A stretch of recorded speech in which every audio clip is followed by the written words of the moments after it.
Ay tingnan nyo ho aring pakwan are o itong watermelon hong tinatawag.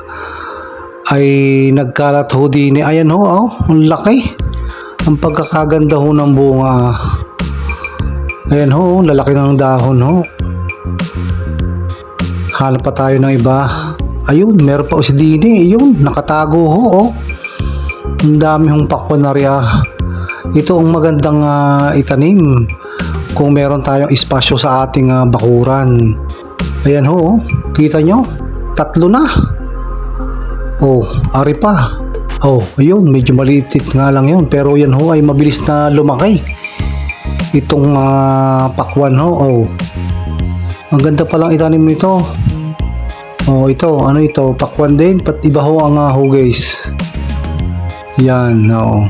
Parang meron pa sa banda doon, sa bandang gitna siguro. Ay siguradong napakaganda nitong pakwan na ito. Pagka ito itinanim mo sa iyong bakuran, kung ikay may espasyo, naku po. Ayan ho, oh. Nakakatuwa naman hong gayan, Oh, biro nyo ho yan. Oh, hindi pa maganda yung pinagtubuhan. Parang tinapon lang ho yung buto din eh. Dumami ho eh. Oh.